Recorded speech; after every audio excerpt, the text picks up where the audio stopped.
We don't need worn-out farmers with empty pockets wasting our time at a premium land auction." The cruel words hung in the air as elderly Thomas Wilson stood frozen in humiliation. But 20 minutes later, when a motorcade of black SUVs roared into the parking lot, Maxwell Reed's smug expression shattered as the distinguished silver-haired woman who emerged introduced herself. "I'm Governor Sarah Mitchell, Thomas Wilson's daughter, and I believe we need to discuss your auction practices before you sell another acre of my father's former family land. Before we jump back in, tell us where you're tuning in from, and if this story touches you, make sure you're subscribed, because tomorrow I've saved something extra special for you." Clearwater County Auction House stood as a monument to rural and prosperity in the heart of Riverside Valley.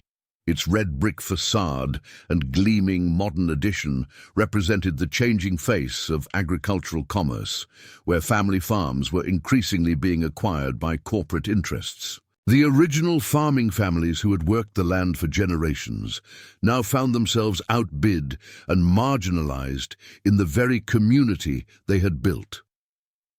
Maxwell Reed's premier land auctions were considered the most prestigious sales events in the Tri-County area. At 58, with his designer suits and East Coast connections, he had transformed what was once a straightforward farm auction into an exclusive event where multi-million-dollar properties changed hands over champagne. His reputation for delivering clean properties to developers, land without complications from local interests, had made him the go-to auctioneer for corporate buyers.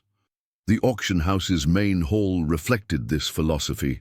Sophisticated lighting, digital displays of parcel maps, and a raised platform where Reed could oversee the proceedings with commanding authority. A banner stretched across the back wall proclaimed, "Premium properties for premium clients."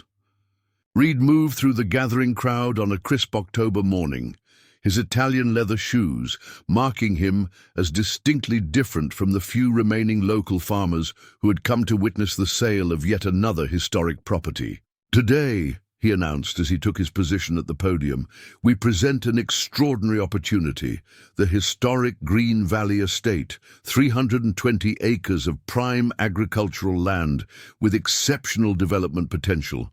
We'll start the bidding at $3 million. The attendees, mostly representatives from investment firms and agricultural corporations, settled into their seats. The Green Valley Estate was known to have exceptional water rights and a strategic location near the planned highway expansion. The auction house doors opened, and an elderly man in worn overalls and a faded plaid shirt stepped inside. Thomas Wilson, 76, moved slowly toward the back row, his weathered hands clutching a small leather notebook. His faded blue eyes surveyed the room with quiet dignity, taking in the transformation of the auction house he had visited countless times throughout his farming career. Reed noticed the newcomer and frowned slightly before continuing his elaborate description of the property's development potential. As the bidding began, corporate representatives raised the price in $100,000 increments as Reed orchestrated the proceedings with practiced precision. During a brief pause between parcels, Thomas raised his hand. "Excuse me," he called out, his voice carrying surprising strength despite his age. "There's a historical covenant on the southeastern section that restricts non-agricultural development." A murmur ran through the crowd as Reed's smile tightened. "Sir, we've thoroughly vetted all legal aspects of these properties. If you're not here to bid, I must ask you to refrain from disrupting the proceedings." "I'm not trying to disrupt," Thomas replied calmly, "but I helped draft that covenant with the Green family in 1982. It was registered with the county to preserve the watershed." Reed's irritation became visible. "Sir, our legal team has cleared all titles. Unless you're prepared to participate with a minimum bid of $3 million, I must ask you to remain silent." Thomas persisted quietly. "The covenant exists. Anyone buying that land should know they can't develop the South Quarter for non-agricultural use. It protects the water supply for 5 downstream farms. Reed stepped away from his podium, approaching Thomas directly. Mr. Wilson, Thomas Wilson. Mr. Wilson, this is a premium auction for serious investors. We're not here to debate ancient history or sentimental attachments to the land. The legal details have been handled by professionals. I was on the county water board for 22 years, Thomas explained. That covenant exists to protect. What it exists to do, Reed interrupted coldly, is irrelevant. These parcels will be sold today, and the buyers will develop them according to current regulations, not some handshake agreement from 40 years ago. Thomas opened his notebook. It wasn't a handshake agreement. I have the original documentation right here, signed by Judge Harrison and registered with security, Reed called over his shoulder. Please escort this gentleman out. He's disrupting a private business event. 2 men in blazers approached as shocked murmurs rippled through the room. I'm simply providing relevant information about the property, Thomas protested mildly. Potential buyers deserve to know. Reed's voice took on a dismissive tone intended to be heard by his wealthy clients. Mr. Wilson, I understand that watching these old properties change hands must be difficult for certain residents, but this is the nature of progress. We don't need worn-out farmers with empty pockets wasting our time at a premium land auction. A pained expression crossed Thomas's face at the public humiliation, but he carefully closed his notebook and stood with dignity. My pockets may be empty, Mr. Reed, but so is your understanding of this land and its importance to our community. The community is changing, Mr. Wilson.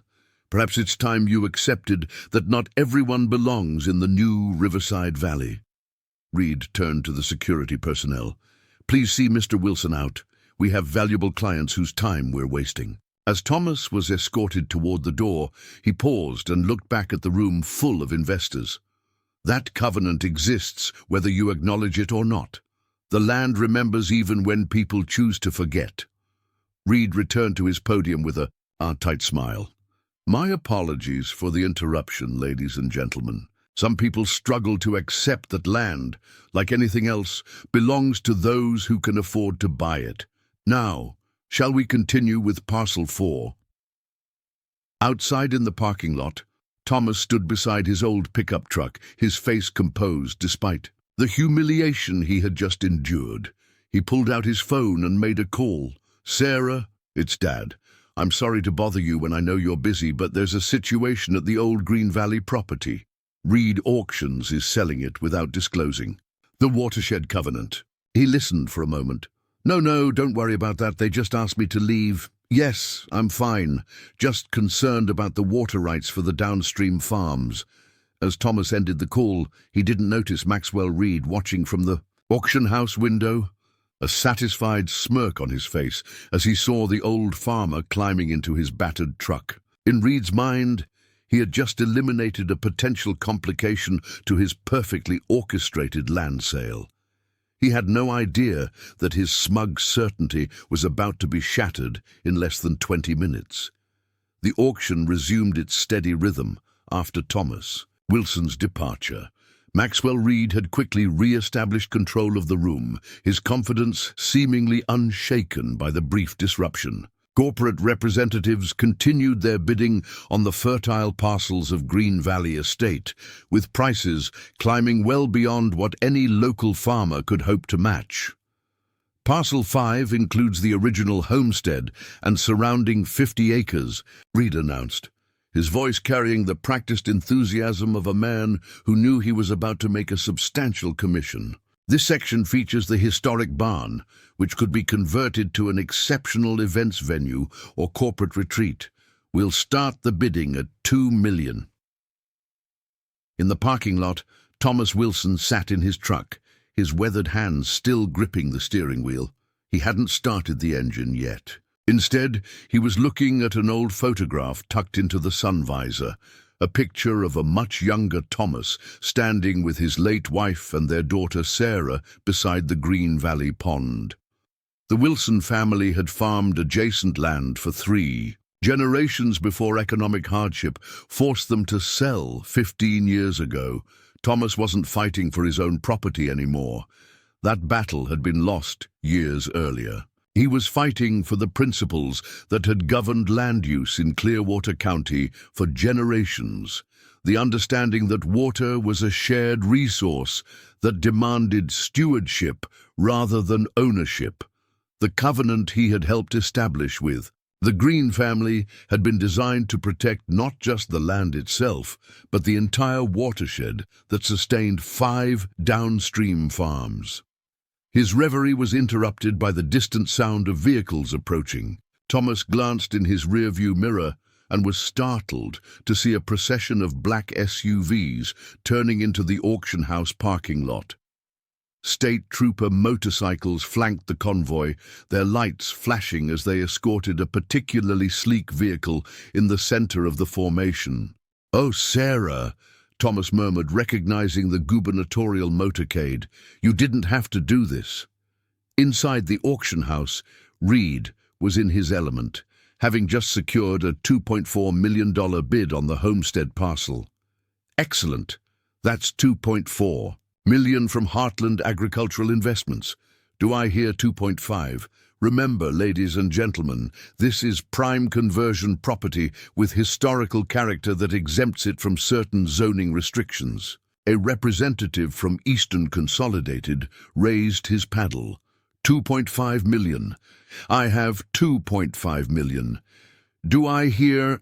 Reed's patter was interrupted by the sound of vehicles pulling up outside.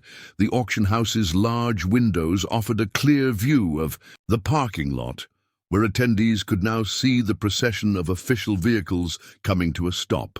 2 state troopers in formal uniform exited first, followed by several staff members in professional attire. "As I was saying," Reed continued, attempting to recapture the room's attention, "we have $2.5 million. Do I hear 2.6? But the bidders were distracted now, murmuring amongst themselves as they watched the scene unfolding in the parking lot. When the center vehicle's door opened and a woman in a tailored suit emerged, several people in the room audibly gasped. "Is that the governor?" Someone whispered loudly enough to be heard throughout the room. Reed's confident demeanor faltered momentarily. "Ladies and gentlemen, please. We have important business to conduct. I'm sure whatever official matter is taking place outside can proceed without our attention. Now, do I hear 2.6 million for the homestead parcel?" The auction house doors swung open, and the 2 state troopers entered, scanning the room with professional detachment. Behind them came a woman in her early 50s, her silver-streaked dark hair pulled back in an elegant bun, her bearing commanding. Instant respect. Governor Sarah Mitchell, born Sarah Wilson, had her father's blue eyes and the same quiet dignity, though hers was now amplified by the power of her office. Flanking her were her chief of staff and the state's attorney general, both carrying leather portfolios.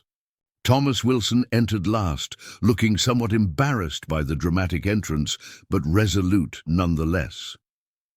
Reed's face went through a rapid sequence of expressions: surprise, confusion, alarm, and finally an attempt at professional courtesy.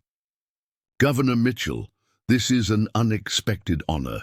We're in the middle of an auction, but of course you're welcome to observe. Perhaps your staff would like to place a bid on behalf of the state park system?" Governor Mitchell ignored Reed entirely, instead turning to address the room at large. "Good morning, everyone. I apologize for interrupting your proceedings, but an urgent matter of public interest has come to my attention." Her voice carried natural authority without raising its volume. "I've been informed that this auction may be proceeding without full disclosure of legal encumbrances on the property." Reed moved quickly from behind his podium. "Governor, I assure you that all legal requirements have been meticulously followed. Our title research is impeccable. Perhaps there's been some misunderstanding?" "There's no misunderstanding, Mr. Reed. the governor replied coolly. "I've just spoken with the county records office. They've confirmed the existence of a watershed protection covenant on significant portions of the Green Valley estate, specifically parcels 2, 3, and 7 of your current offering." The Attorney General stepped forward, opening his portfolio. "We have certified copies of the covenant documents right here, filed in 1982 and never rescinded. The covenant explicitly prohibits non-agricultural development on the southeastern quadrant and requires maintenance of the existing wetlands." A wave of murmurs swept through the audience, particularly among the corporate bidders who had already committed millions to parcels that now appeared to have significant restrictions. Reed's confident facade began to crack. "Governor Mitchell, with all due respect, my legal team conducted thorough due diligence. If such a covenant exists, it would have been disclosed in our materials." "It should have been," Governor Mitchell agreed, "which raises serious questions about your auction practices. Either your legal team missed critical encumbrances, which constitutes negligence, or these restrictions were deliberately omitted, which would constitute fraud." The room had gone completely silent now, all eyes moving between Reed and the governor. "I don't appreciate these insinuations, Governor," Reed said, struggling to maintain his composure. "These properties have been properly vetted according to standard industry practices."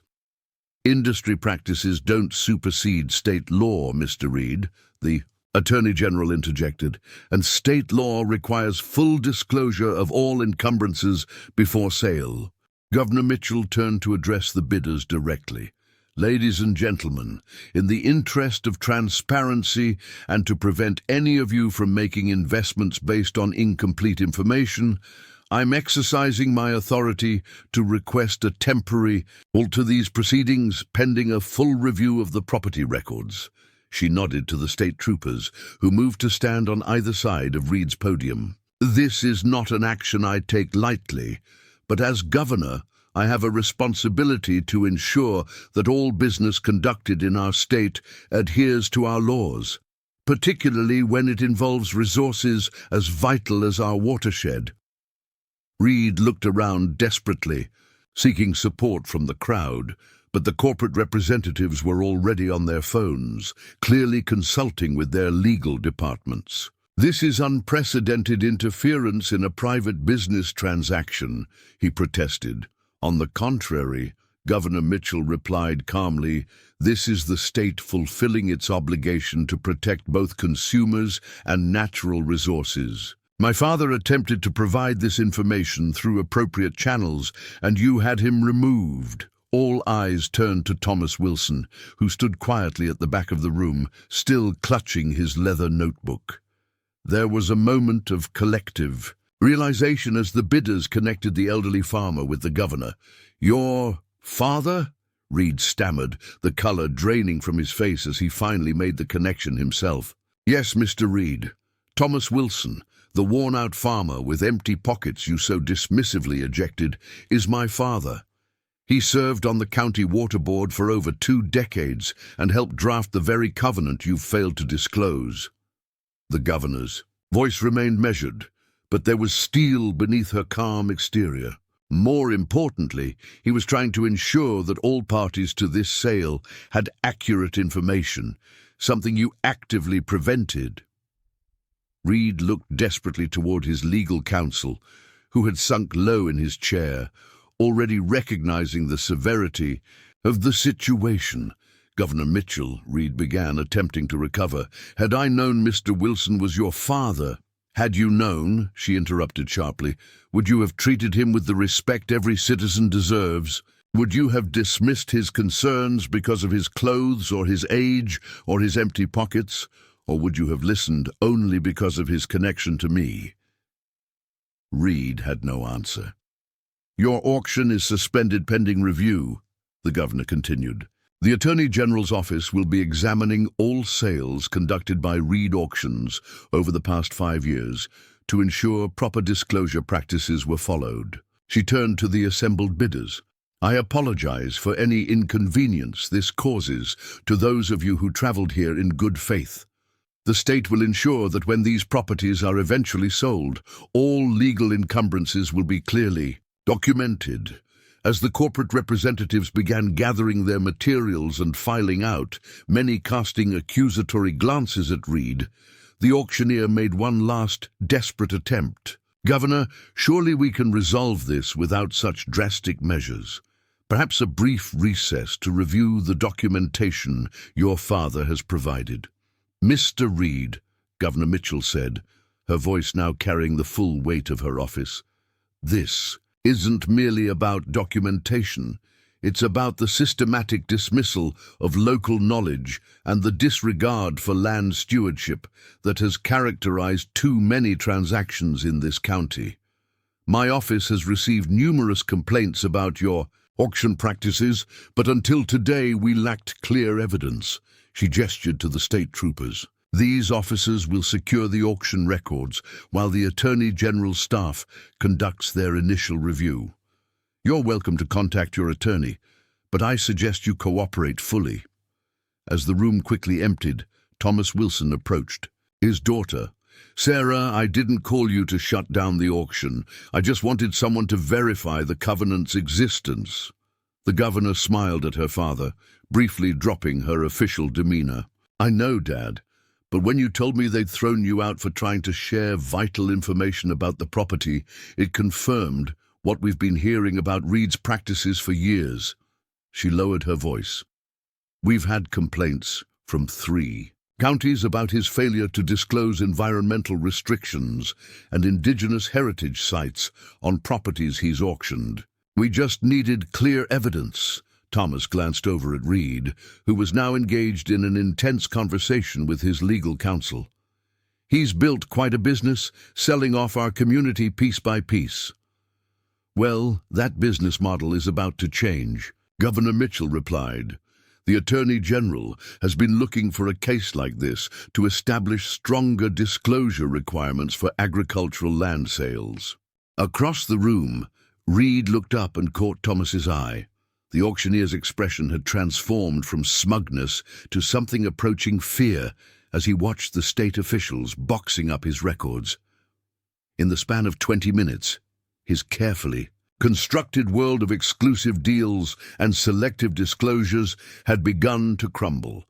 Thomas felt no triumph, only a quiet satisfaction that the land might now be treated with the respect it deserved. He opened his weathered notebook, showing his daughter the original covenant language he had helped draft decades earlier.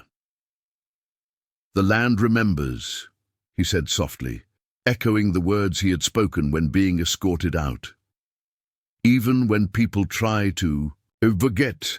Governor Mitchell nodded, understanding the deeper meaning in her father's words. "And sometimes," she added, "it just needs someone willing to speak for it." Outside, the sun illuminated the rolling fields of the Green Valley estate, the land at the center of the controversy stretching toward the horizon, land that had been tended by generations of farmers who understood that ownership was temporary, but stewardship was eternal.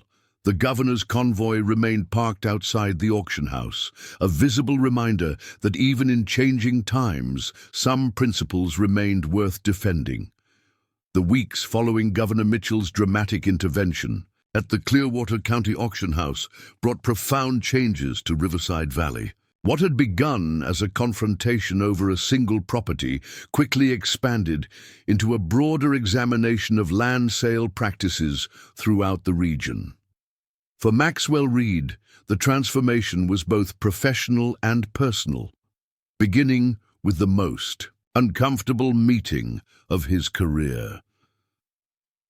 3 days after the suspended auction, Reed found himself sitting in the state capitol's Department of Agriculture conference room, surrounded by officials from various regulatory agencies. The Attorney General presided, flanked by environmental compliance officers and representatives from the State Real Estate Commission. "Mr. Reed," the Attorney General began, "our preliminary review has identified concerning patterns in your auction disclosures. Of the 27 farm properties your company has sold in the past 3 years, 14 appear to have had environmental covenants or water rights restrictions that were not properly disclosed to buyers. Reed shifted uncomfortably in his expensive suit, acutely aware that his usual intimidating presence held no power here. Those were oversights, not deliberate omissions, he insisted. Agricultural property transactions are complex and, which is precisely why proper disclosure is essential, interrupted the real estate commissioner. Buyers rely on your expertise and due diligence, particularly when they're corporate entities, unfamiliar with local land conditions. Reed nodded mechanically, understanding the precarious position he now occupied. The state could revoke his auctioneer's license, effectively ending his lucrative business overnight. We're not here to put you out of business, Mr. Reed, the Attorney General continued, as if reading his thoughts. We're here to ensure that moving forward, all land transactions include full transparency about legal encumbrances and environmental responsibilities. What stung most wasn't the threat of punishment, but the realization that his professional reputation, built over decades of careful cultivation, was now tarnished. The prestigious clients who had once sought his exclusive services were suddenly distant, unwilling to be associated with controversial business practices. We're implementing new protocols for agricultural auctions statewide, explained the Department of Agriculture representative. All properties will undergo independent environmental assessment before sale, with results made available to all potential bidders. As the meeting concluded, the Attorney General remained behind, fixing Reed with a penetrating gaze. Governor, Mitchell could have pursued this matter far more aggressively. She chose instead to focus on systemic reform rather than individual penalties. Reed managed a tight smile. I appreciate her restraint. It wasn't restraint, Mr. Reed. It was wisdom. The governor believes you have expertise that could benefit the state's transition to more sustainable agricultural practices, assuming you're willing to adapt your business model. The comment stayed with Reed as he drove back to Riverside Valley, the rolling countryside passing outside his car window. For the first time in years, he really looked at the land, not assessing its development potential or calculating per-acre values, but seeing the interconnected ecosystem that Thomas Wilson had tried to protect. The following morning, Reed arrived at his office earlier than usual, finding several cancellations in his inbox from corporate clients unwilling to risk association with his firm until the state investigation concluded.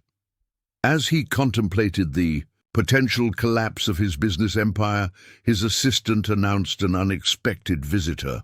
Mr. Wilson is here to see you, she said, her tone suggesting she was as surprised by this development as Reed himself. Thomas Wilson entered Reed's office with the same quiet dignity he had shown at the auction, his weathered hands still carrying the small leather notebook. Without the pressure of the auction environment, Reed noticed details he had previously overlooked, the intelligence in the old farmer's eyes, the careful precision in his movements, the subtle indicators of a lifetime spent in thoughtful stewardship of the land.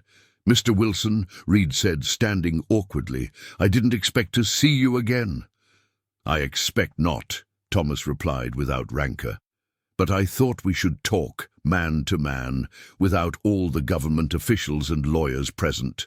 An uncomfortable silence stretched between them before Reed gestured to a chair. Please sit down. Thomas settled into the chair, placing his notebook on the desk between them. I've been thinking about what happened at the auction. You're not the first to dismiss the concerns of an old farmer, and you won't be the last. But there's an opportunity here that might benefit us both. Reed raised an eyebrow skeptically. I'm listening. The Green Valley estate is still going to be sold, Thomas explained, opening his notebook. But whoever buys it needs to understand its complexities, not just the legal restrictions, but the practical knowledge of how the watershed functions, which fields drain first after heavy rains, where the natural springs lie. Information that doesn't appear in official records, Reed acknowledged. Exactly. I've spent my life observing that land, so have other farmers in this valley. We carry knowledge that no satellite mapping or soil sample can provide. Thomas tapped his notebook. I've documented seasonal changes, wildlife patterns, and water flow across 5 decades. This knowledge has value, not to stop development, but to ensure it proceeds intelligently. Reed studied the older man, beginning to understand. You're suggesting a partnership of some kind, a collaboration, Thomas corrected. Your company provides the market expertise, the connections to investors, but moving forward, you incorporate local knowledge and environmental stewardship into your sales approach, not as restrictions, but as value-added insights. The idea was so different from Reed's usual business model that his initial instinct was to dismiss it. But recent events had made it abundantly clear that his traditional approach was no longer viable in the changing regulatory environment. The governor mentioned something similar, Reed admitted. She suggested my expertise could contribute to sustainable agricultural transitions. Thomas nodded. Sarah sees the bigger picture. This isn't about punishing you or stopping progress. It's about ensuring that progress respects the land's natural systems. Reed found himself considering the proposal seriously. His business was at a crossroads. Continue fighting against the tide of environmental regulations and transparency requirements, or adapt and possibly discover new opportunities. I'd need to completely restructure my approach, he said, thinking. Aloud. My clients expect clean, unrestricted properties they can develop however they choose. And how's that working out for them? Thomas asked mildly. The Westridge development that Henderson Corp built 3 years ago has flooded twice because they ignored the seasonal creek patterns. The Marshall Farm conversion to luxury homes has ongoing water quality issues because they built too close to the natural springs. Reed was surprised by the old farmer's detailed knowledge of recent developments. You've been paying attention. These are my neighbors, Mr. Reed. I may have lost my own farm, but I still care about this valley. Thomas leaned forward. What if your auctions included comprehensive land management plans alongside the property deeds? What if buyers received not just legal titles, but ecological understanding? The conversation continued for over 2 hours, evolving from tentative idea to concrete proposal. By the time Thomas Wilson left Reed's office, something fundamental had shifted in the auctioneer's perspective. The land was no longer just a commodity to be sold to the highest bidder, but a complex living system with needs and patterns that any responsible owner should understand. The transformation of Reed Auctions began gradually over the following months. Reed hired Thomas Wilson as a consultant, along with 2 other retired farmers with extensive knowledge of local land conditions. Property listings now included detailed environmental assessments and sustainable development recommendations.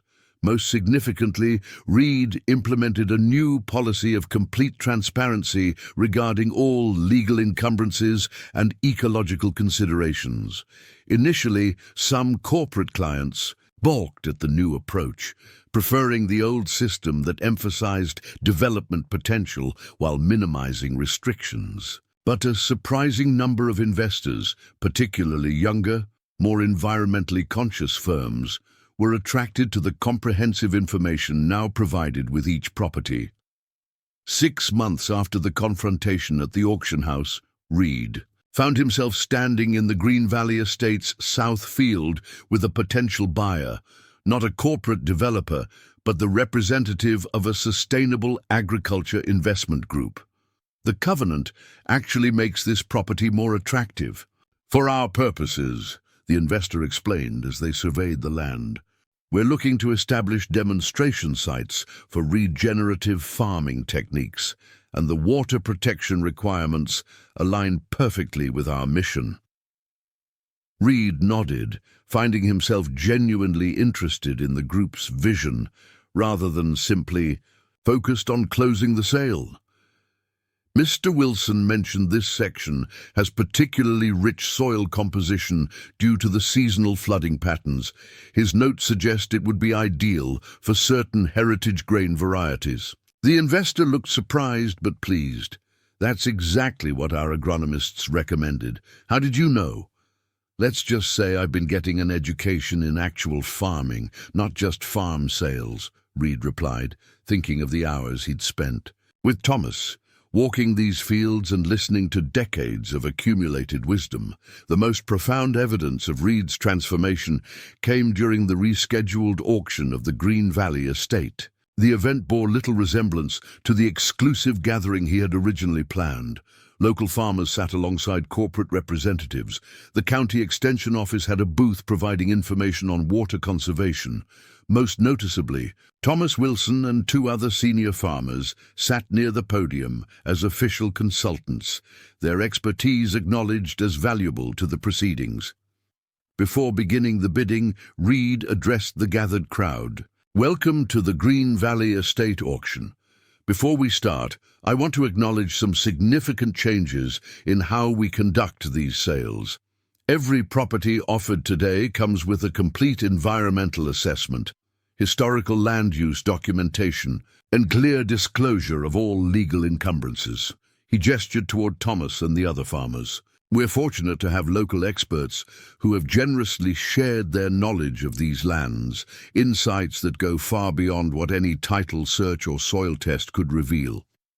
I encourage all potential buyers to consult with them before bidding. The auction proceeded with a different energy than Reed's previous events. Bidders asked thoughtful questions about sustainable land management. Corporate representatives consulted with the farmer experts about watershed dynamics. When the final gavel fell, the Green Valley estate sold for a sum that exceeded even Reed's original projections, not despite the environmental covenant, but partly because of the ecological integrity it protected. After the auction, Governor Mitchell made an unannounced appearance. She surveyed the transformed proceedings with approval before approaching Reed. "Quite a different atmosphere from our last encounter, Mr. Reed," she observed. Reed straightened his shoulders. "We've made some adjustments to our approach, Governor, so I see." She glanced toward her father, who was deep in conversation with the property's new owners, sketching something in his ever-present notebook. "My father tells me you've been surprisingly receptive to his suggestions." "Your father has forgotten more about this land than most of us will ever know," Reed admitted. "I was foolish to dismiss that knowledge."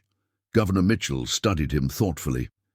"You know, when I arrived at that auction 6 months ago, I expected to shut down a business that was harming our rural communities. Instead, it appears you've created a model that might help preserve them." Coming from the governor, the observation felt like significant validation. "The credit belongs to your father. He saw potential where I initially saw only obstacles." As the governor moved away to join her father, Reed found himself approached by a young farmer he recognized from community meetings, the owner of one of the small operations downstream from Green Valley.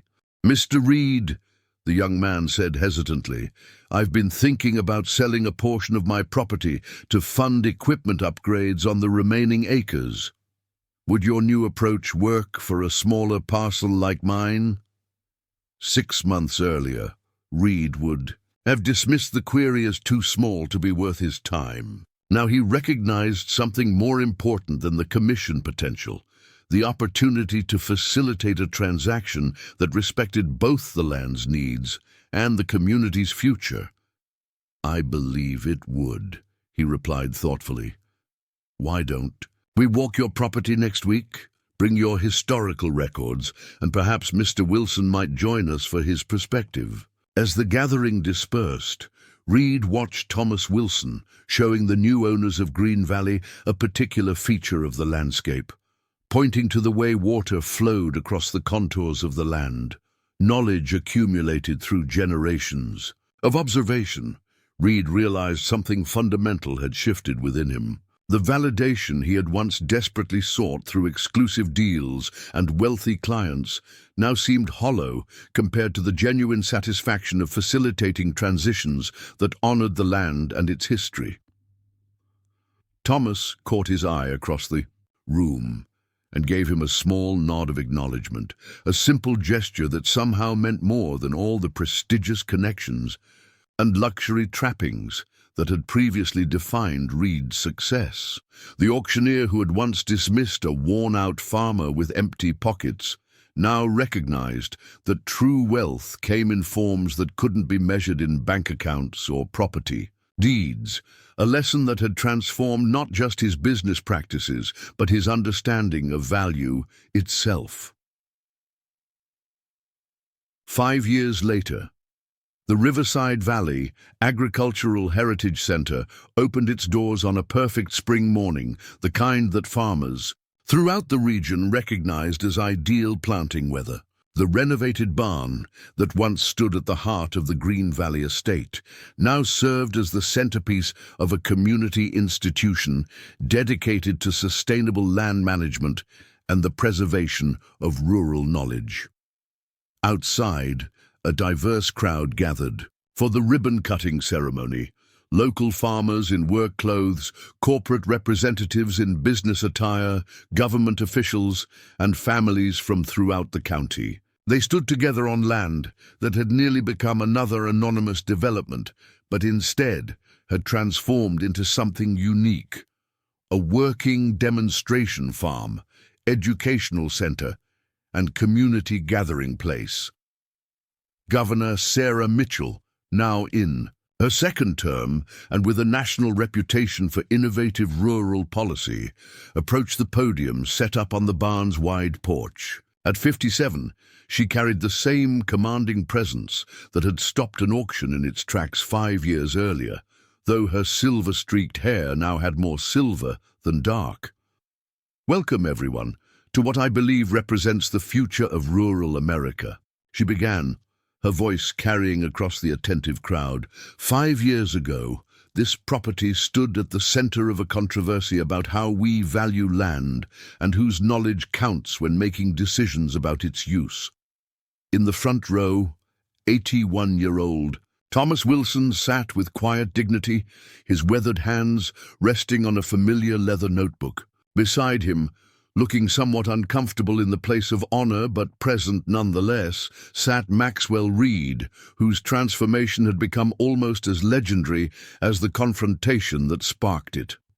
"Today," the governor continued, "the Green Valley estate stands as a testament to what happens when we combine traditional knowledge with modern innovation, when we recognize that the highest value of land isn't always reflected in its sale price." The governor gestured toward her father and Reed. "I want to acknowledge 2 men whose unlikely partnership made today possible.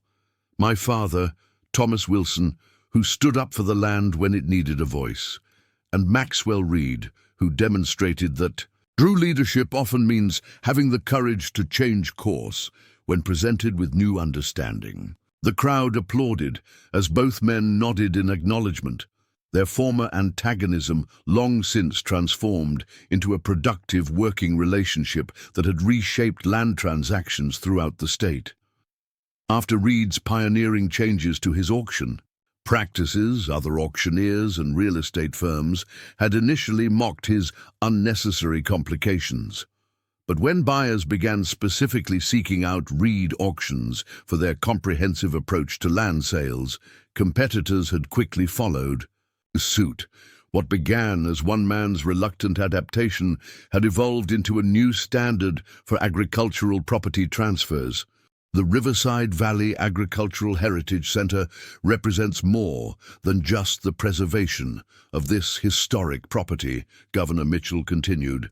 It embodies a new approach to land stewardship that recognizes the value of generational knowledge and the importance of maintaining ecological integrity alongside economic development.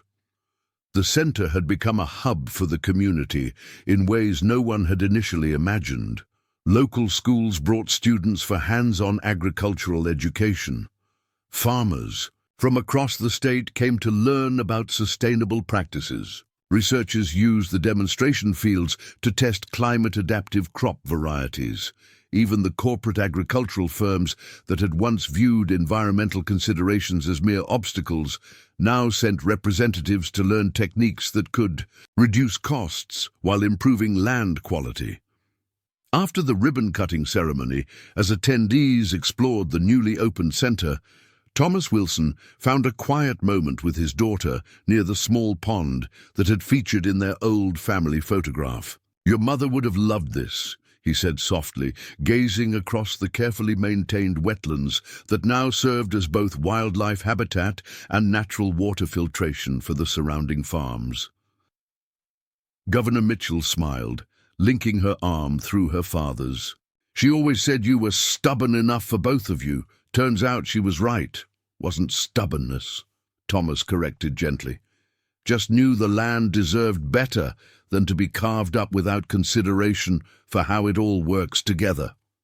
"Well, that stubbornness has changed how we approach rural development across the state," his daughter replied. "The Wilson-Reed Protocol is being adopted in 3 neighboring states now." The Wilson-Reed Protocol, as it had come to be known in policy circles, established standards for agricultural land sales that included comprehensive environmental assessment, documentation of traditional knowledge, and transparent disclosure of all ecological implications. What had begun as a confrontation in an auction house had evolved into a framework for balancing development with preservation. Across the gathering, Maxwell Reed was engaged in conversation with several young farmers eager to discuss the upcoming sale of adjoining properties. At 63, Reed had transformed not just his business practices, but his entire approach to his role in the community. Where once he had viewed local farmers as obstacles to profitable transactions, he now saw them as essential partners in sustainable land management. "The key," he was explaining to the group, "is understanding that the value of agricultural land isn't just in its development potential. It's in the accumulated knowledge of how that specific piece of earth functions within the larger ecosystem." One of the young farmers gestured toward Thomas Wilson. "Mr. Wilson has been helping us map the seasonal water patterns on our family's property. Some of those observations go back to my grandfather's time." Reed nodded appreciatively. "That kind of generational knowledge is invaluable. When we include it in property listings, buyers recognize they're getting more than just acres. They're getting wisdom that can prevent costly mistakes." This approach had not just reformed land sales, it had begun healing the deep divisions between long-time agricultural families and more recent investors. By creating a framework that valued local knowledge and environmental stewardship, the Wilson-Reed Protocol had established common ground between groups that had once viewed each other with suspicion and resentment. Later that afternoon, as the celebration continued, Reed found himself approached by a corporate representative he recognized from the original Green Valley auction, one of the bidders, who had been prepared to develop the property without regard for the watershed covenant. "Quite a change from 5 years ago," the man observed, gesturing toward the thriving demonstration farm that now occupied the land he had once hoped to purchase. Reed nodded. "I'd say for the better, wouldn't you?" "Surprisingly, yes."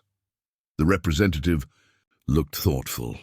"My firm was initially frustrated when the original auction was halted, but watching how this property has been managed since then has actually influenced our approach to other agricultural investments. Turns out respecting the land's natural systems is good business." "Something Mr. Wilson tried to tell us that day," Reed acknowledged. "We just weren't ready to listen to." As the day drew to a close, Governor Mitchell gathered the key stakeholders for a photograph in front of the renovated barn, Thomas Wilson and other local farmers, Maxwell Reed and representatives from his reformed auction house, the Sustainable Investment Group that had purchased the property, and researchers from the Agricultural Extension Service. They stood together, this unlikely alliance that had transformed not just a single property, but an entire approach to rural land management. Thomas Wilson stood at the center of the group, his presence a living connection to the agricultural traditions they were working to preserve. Beside him, Maxwell Reed represented how confrontation could lead to transformation rather than merely creating winners and losers. 5 years ago we stood as adversaries in an auction house, Thomas remarked quietly to Reed as they posed for the photograph. Now look at us. Reed smiled, acknowledging the profound journey they had taken together. Best mistake I ever made, throwing you out of that auction. The photograph captured a moment of genuine collaboration among groups that had once been at odds, a visual representation of what was possible when financial interests and environmental stewardship were seen as complementary rather than competing values. As the crowd dispersed and the sun began to set over the Riverside Valley, Thomas Wilson walked slowly through fields he had known since childhood. Though he no longer owned this land, his connection to it ran deeper than any property deed could reflect. His knowledge, once dismissed as irrelevant by those who saw only development potential, now informed every aspect of how the property was managed. Governor Mitchell found her father standing near the old oak tree that had been a landmark for generations of farmers. "Ready to head home, Dad? It's been a long day." Thomas nodded, but his gaze remained on the gently rolling fields, now illuminated by the golden light of sunset. "You know, when Reed had me escorted out of that auction, I never imagined it would lead to all this. I just wanted them to know about the watershed covenant. Sometimes the smallest actions have the largest consequences," his daughter observed. "Your stand that day changed how we think about land in this state." As they walked toward the parking area, they passed Maxwell Reed, who was preparing to leave as well.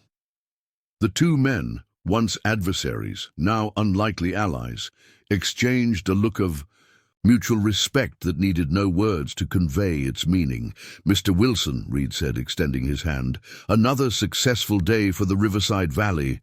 Thomas shook the offered hand firmly. "Indeed, though I think we're just getting started." The simple exchange represented something profound, not just a personal reconciliation, but a template for how rural communities might navigate the complex challenges of preserving agricultural heritage while embracing necessary change.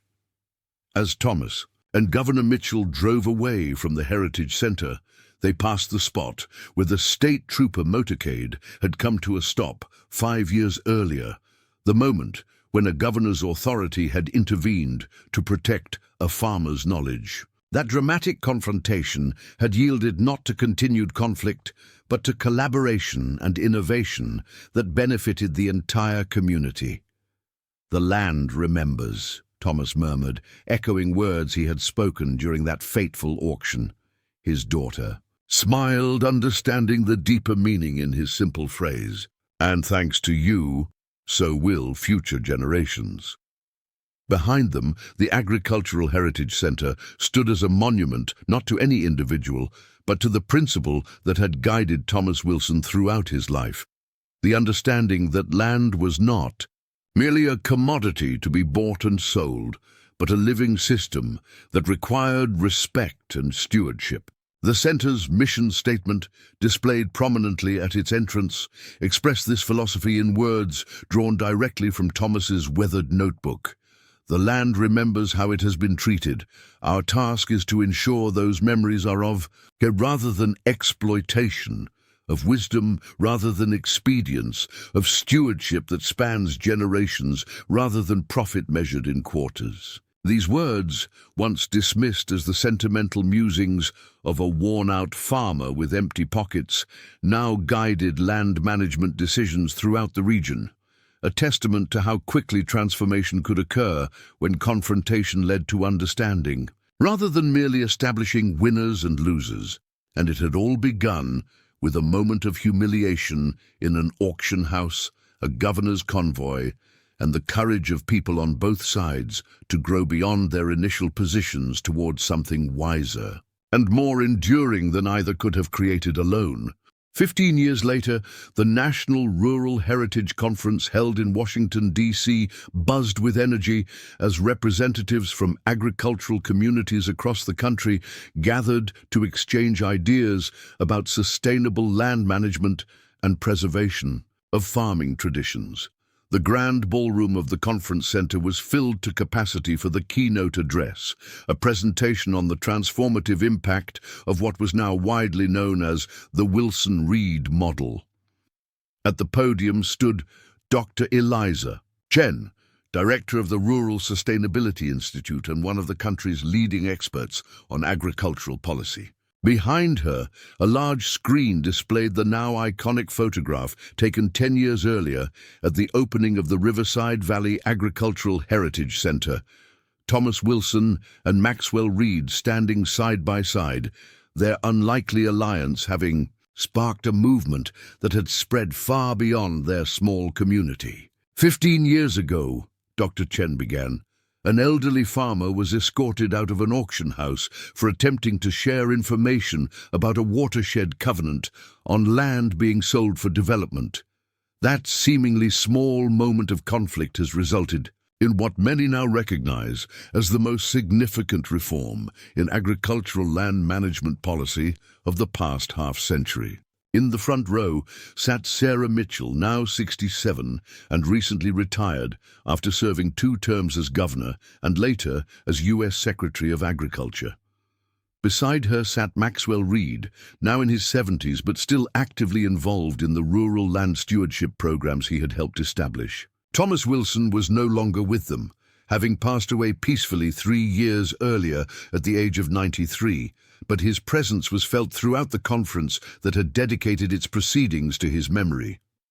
The Wilson-Reed model began as a local response to a specific conflict, Dr. Chen continued, but its principles have proven remarkably adaptable across diverse agricultural contexts. Today, 28 states have adopted some version of the integrated assessment protocols that began in Riverside Valley, and federal agencies now incorporate traditional knowledge documentation in all agricultural land transactions involving government funding. The transformation that had begun with one confrontation at a rural auction house had gradually expanded into a comprehensive approach to land management that bridged divides between environmental concerns, economic interests, and cultural preservation. What Maxwell Reed had initially viewed as an unwelcome complication to his business model had evolved into a framework that created value for all stakeholders in the agricultural ecosystem. Perhaps most significantly, Dr. Chen noted, we've seen a 42% reduction in water rights litigation in regions that have fully implemented the model, along with measurable improvements in soil health and watershed integrity. When we honor the knowledge of those who have worked the land for generations, we make better decisions about its future.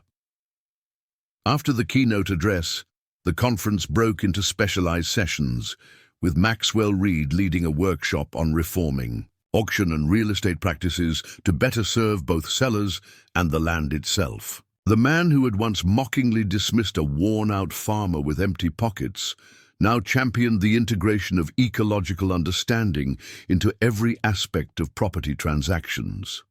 The key insight, Reed explained to his packed session, is recognizing that land carries multiple forms of value: economic, ecological, cultural, and historical.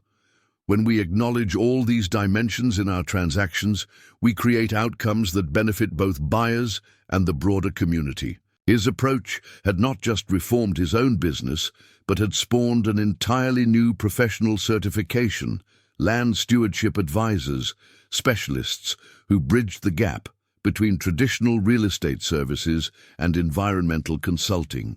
Young professionals from both rural and urban backgrounds were now pursuing careers that combined financial expertise with ecological understanding, many of them inspired by the story of how Reed's confrontation with Thomas Wilson had led to his own profound transformation.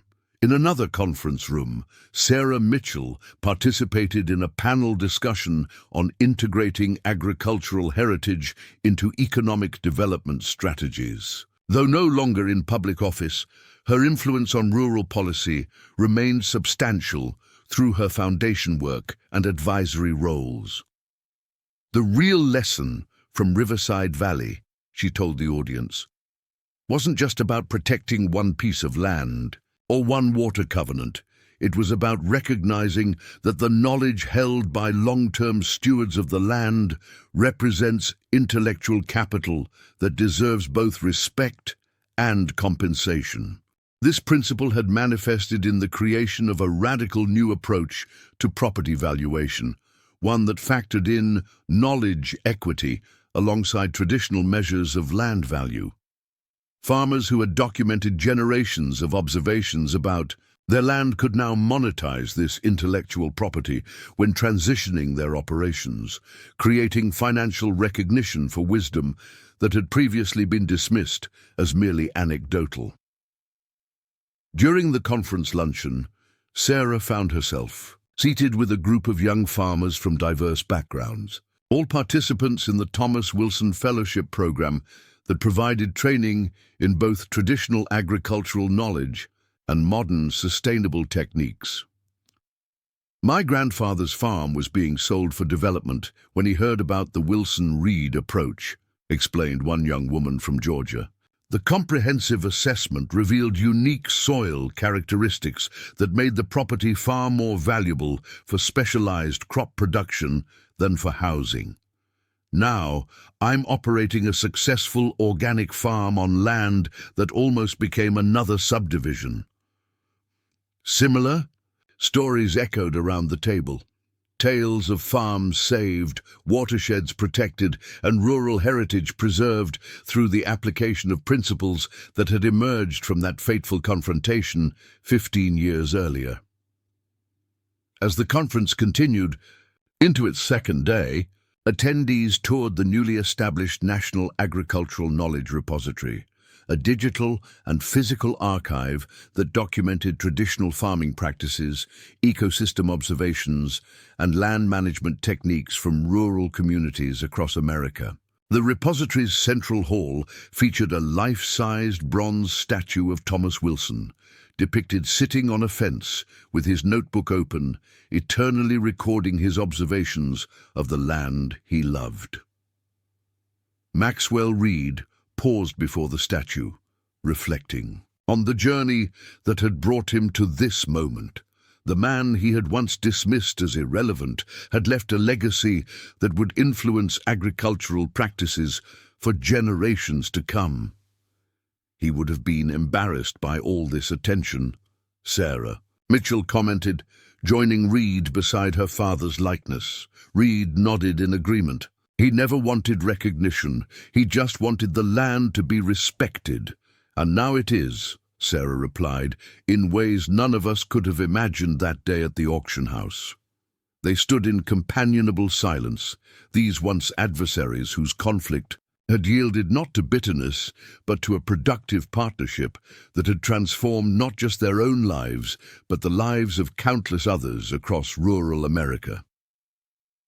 Later that evening at the conference's formal dinner, Maxwell Reed received the inaugural Thomas Wilson Stewardship Award for his role in developing and promoting sustainable land transaction practices. As he accepted the honor, he reflected on the irony of receiving an award named for a man he had once had removed from his auction. Thomas Wilson taught me the most valuable lesson of my career, Reed told the assembled guests. He showed me that the true value of land cannot be measured solely in dollars per acre. Its worth lies in the complex web of relationships, ecological, cultural, and economic, that sustain both the land itself and the communities that depend upon it. He held up the award, a small bronze replica of Thomas's weathered notebook. I accept this honor with humility, knowing that my greatest contribution was simply having the wisdom to listen when a farmer tried to teach an auctioneer about what really matters. The applause that followed reflected not just appreciation for Reed's remarks, but recognition of the broader principle they embodied. That transformation often begins with conflict, but can lead to collaboration when people remain open to growth and learning.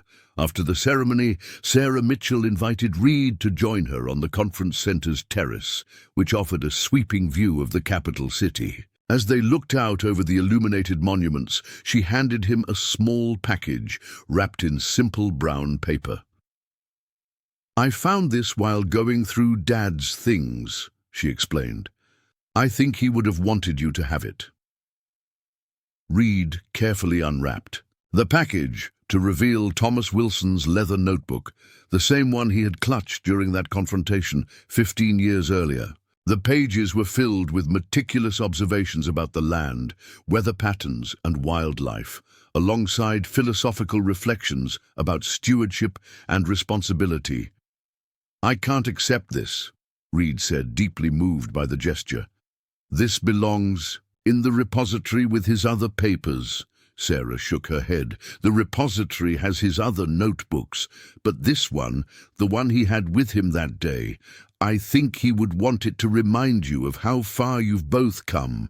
Reed carefully opened the worn cover, noticing for the first time an inscription on the inside page, a quote Thomas had written decades earlier. "The measure of our lives is not what we accumulate, but what we preserve for those who follow." "He was writing a book, you know," Sarah said quietly. "In those last few years, he finished it just before he passed. It's being published next month. The Land Remembers, A Farmer's Philosophy of Stewardship." "I'll be first in line to buy it," Reed replied, still carefully holding the notebook that represented both his greatest professional misstep and the beginning of his most meaningful work. As they returned to the conference, they passed an exhibit showcasing the impact of the Wilson-Reed model.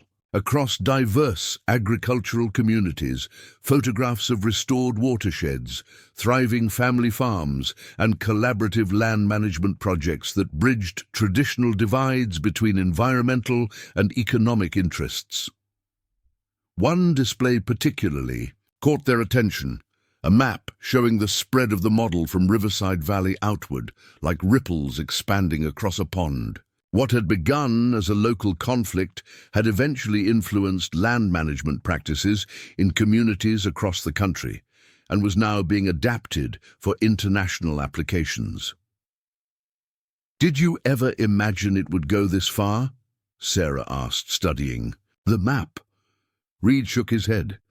"I was just trying to save my business after your father and your convoy upended my auction. But somewhere along the way, I discovered there was more satisfaction in doing things right than in doing them profitably.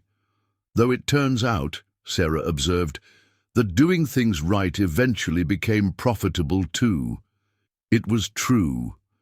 Reed's reformed auction house had not just survived the transition, but had thrived, becoming the industry leader in sustainable land transactions.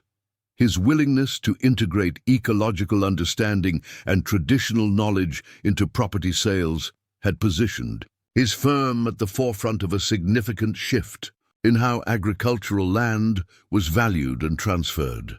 The conference concluded the following day with a ceremonial planting of heritage apple trees on the grounds of the Department of Agriculture. Saplings propagated from stock grown at the Riverside Valley Agricultural Heritage Center, which had become a national model for integrated farming and education facilities. As participants gathered for the planting, Dr. Chen invited Sarah Mitchell to share a few closing thoughts. 15 years ago, Sarah began, her voice carrying. Across the attentive crowd, my father stood in an auction house trying to protect a covenant that preserved a watershed. He wasn't fighting for his own land that had been sold years before. He was standing up for principles that transcended property ownership.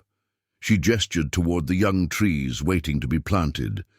These saplings carry genetic material that my father preserved on our family farm decades ago, varieties that might otherwise have been lost. Like the principles he defended, they represent a living connection between past and future, a reminder that our role is not to consume resources, but to steward them for generations yet to come. As she spoke, Maxwell Reed found himself thinking about how completely his understanding of value had transformed since that confrontation. The man who had once measured success in commission percentages and sale prices now found deeper satisfaction in transactions that honored both the land itself and the knowledge of those who had tended it. When the ceremonial planting was complete, the conference participants gathered for a final photograph, representatives from farming communities across the nation standing together beneath a banner that read, "The Land Remembers," honoring the Wilson Reed legacy. The phrase had become shorthand for an approach that valued agricultural heritage not as nostalgia, but as vital knowledge, essential for sustainable future development. And it had all begun with an elderly farmer being escorted from an auction house and a governor's convoy, arriving just in time to transform humiliation into opportunity. As Reed prepared to return to Riverside Valley the next morning, he took one last look at Thomas Wilson's notebook, running his fingers over the worn leather cover that had witnessed so much. Inside were not just observations about soil and water, but a philosophy that had changed countless lives, including his own. "The land remembers," Reed murmured, echoing Thomas's words from that first confrontation. "And thanks to you, Thomas, so do we."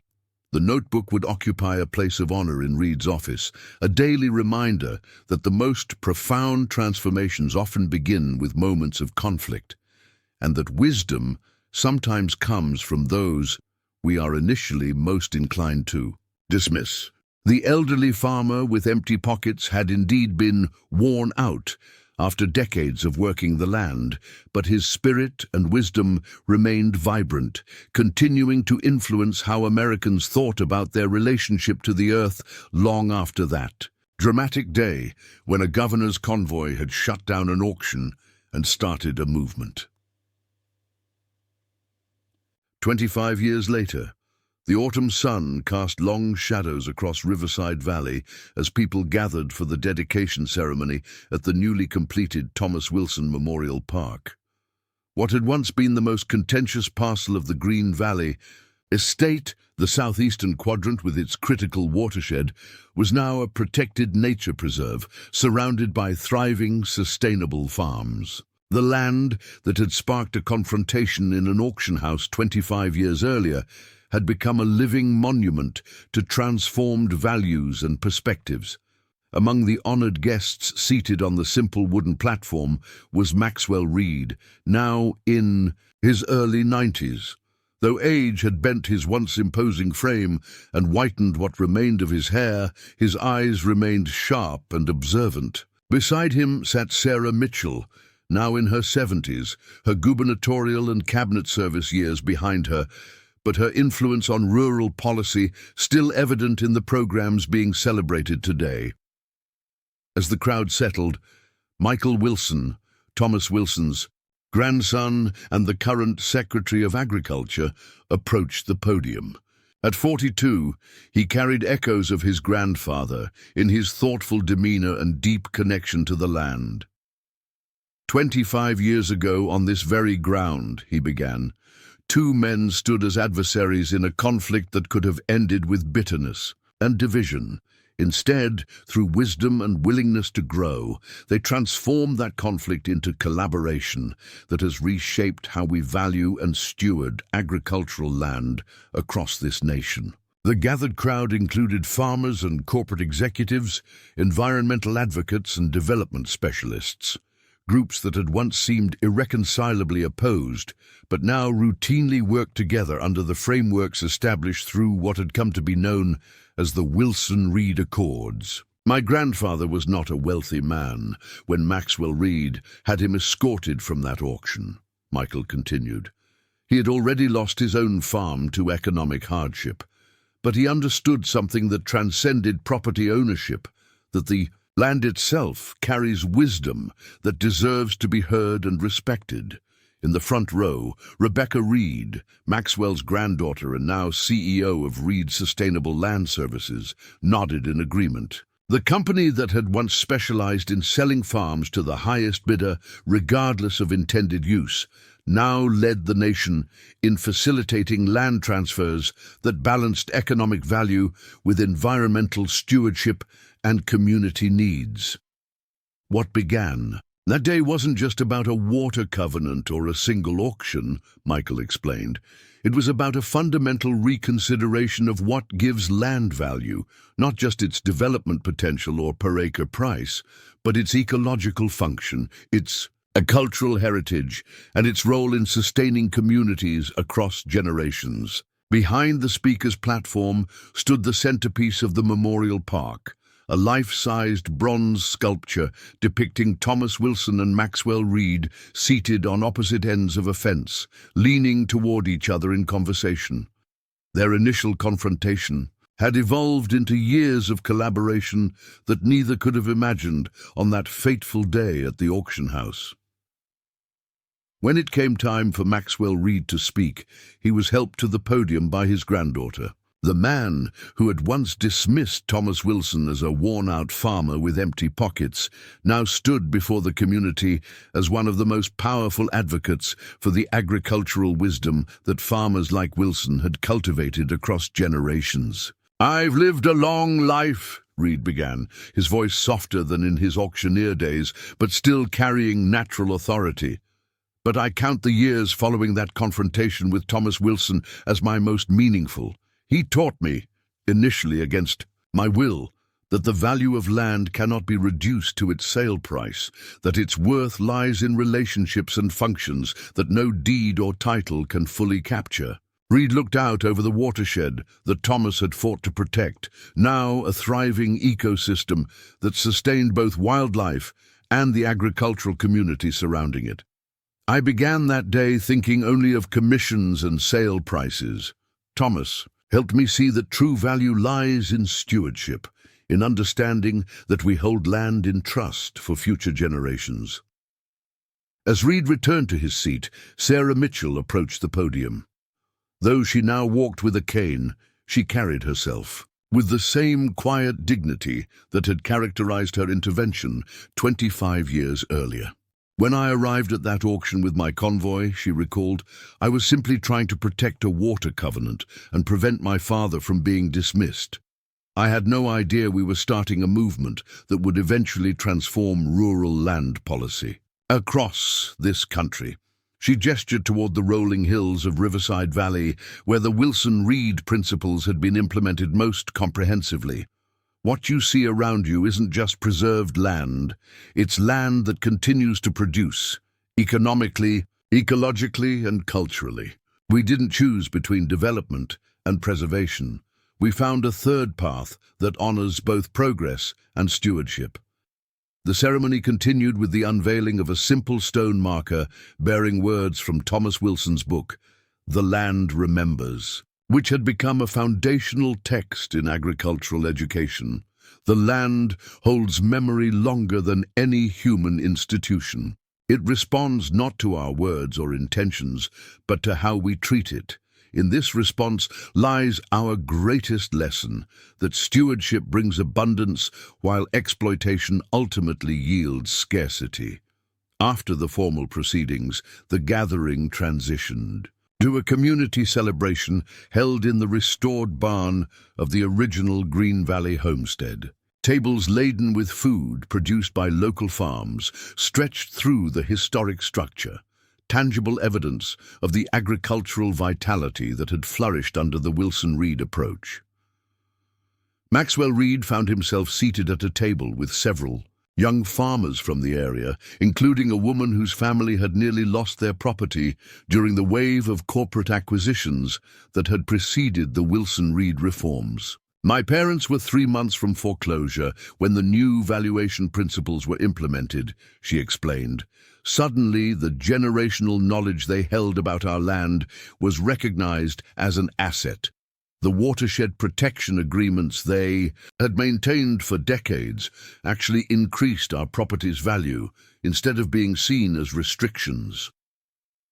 Reed nodded, understanding deeply how completely the paradigm had shifted since his days of marketing unrestricted land as the most valuable commodity. Thomas Wilson saw this possibility long before the rest of us, he acknowledged.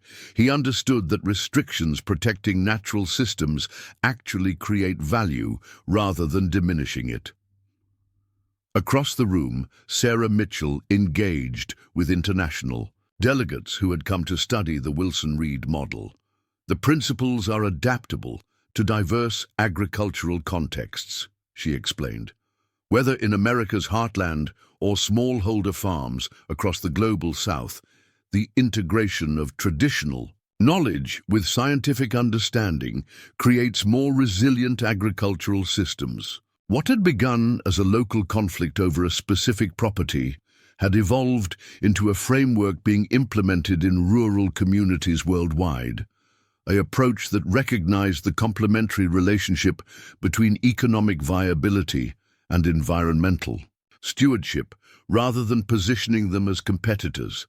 As the celebration continued into the evening, Maxwell Reed stepped outside for a moment of quiet reflection.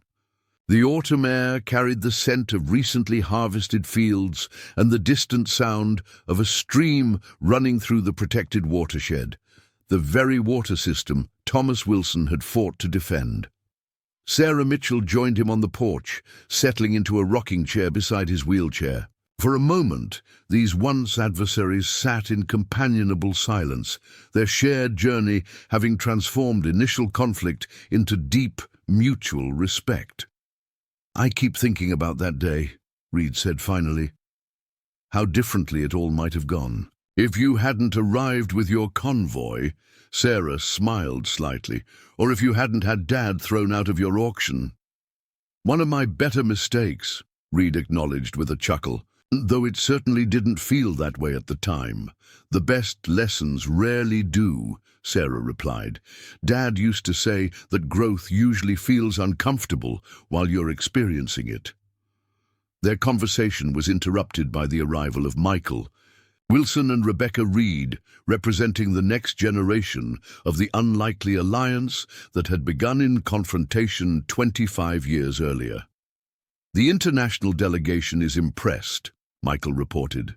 "They're particularly interested in how the Wilson-Reed frameworks have been formalized into policy while remaining flexible enough to adapt to local conditions." That was the key insight, Maxwell reflected. Understanding that principles matter more than rigid regulations, that stewardship looks different in different landscapes but always requires honoring the land's natural systems. Rebecca nodded. "Grandfather, they're requesting copies of your original implementation journals, the documentation of how you and Thomas Wilson developed the first practical applications of these principles. Those belong in the Wilson-Reed Institute archives," Reed replied, "along with Thomas's notebooks. Together they tell the complete story, not just of conflict and resolution, but of how adversaries can become allies when they recognize shared values beneath surface disagreements." As night fell over Riverside Valley, the Memorial Park's subtle lighting illuminated the bronze figures of Thomas Wilson and Maxwell Reed, their enduring conversation captured in metal that would outlast all those gathered to celebrate their legacy. The sculpture represented not just two individuals, but the principle they had come to embody, that wisdom emerges when different forms of knowledge are brought into respectful dialogue. The ceremony's final event took place at dusk, when the community gathered at the observation point, overlooking the watershed that had been at the center of the original dispute. Solar-powered lanterns were distributed to everyone present, creating a constellation of lights that stretched across the hillside in the gathering darkness. Michael Wilson addressed the assembled community one last time. "My grandfather often said that the land remembers how we treat it. Tonight we acknowledge that we too must remember the wisdom of those who came before us, the lessons learned through conflict and collaboration, and our responsibility to those who will come after." At his signal, everyone raised their lanterns simultaneously, creating a moving tapestry of light across the landscape, a visual representation of the interconnected community that had emerged from principles established 25 years earlier. Maxwell Reed, watching from his place of honor, felt the weight of the journey he had traveled since that day when he had dismissed an elderly farmer for disrupting his auction. What had begun as the most humiliating professional moment of his career had transformed into its most meaningful chapter, a testament to the possibility that conflict, when approached with openness to growth, could yield wisdom that neither side could have developed alone. "Thomas would have loved this," Sarah Mitchell said softly, standing beside Reed as they watched the lanterns move through the darkness. Not the recognition, but seeing the land protected and the community thriving. He saw it already. Reed replied, "That day in the auction house, when the rest of us saw only dollar signs, he saw the living systems beneath our feet. He was just waiting for the rest of us to notice." As the celebration drew to a close and people began to depart, Maxwell Reed remained for a final moment, looking out over the valley that had become both battlefield and healing ground in his long journey from auctioneer to steward. The land that he had once valued only for its sale potential now represented something far more meaningful, a legacy of transformed understanding that would continue long after he was gone. The elderly auctioneer, who had once had Thomas Wilson escorted from his auction for disrupting business, now carried forward the very principles that Farmer had defended. Their initial antagonism had yielded not to continued conflict, but to collaborative wisdom that neither could have developed alone, a powerful testament to the possibility that even the most difficult confrontations could become catalysts for growth rather than causes for division. And it had all begun with a moment in an auction house, an elderly farmer standing up for principles that transcended property rights, a governor's convoy arriving just in time, and the willingness of people on both sides to grow beyond their initial positions towards something wiser and more enduring than either could have created alone. As Reed was helped into the car that would take him home, he glanced back one last time at the bronze figures captured in eternal conversation. The auctioneer and the farmer, once adversaries, now partners in a legacy that would continue to shape the land and its people for generations to come. "The land remembers," he murmured, echoing the words that had become both philosophy and policy in the years since that fateful confrontation. And thanks to Thomas, so do we. Up next, you've got two more standout stories right on your screen. If this one hit the mark, you won't want to pass these up. Just click and check them out. And don't forget to subscribe and turn on the notification bell so you don't miss any upload from us.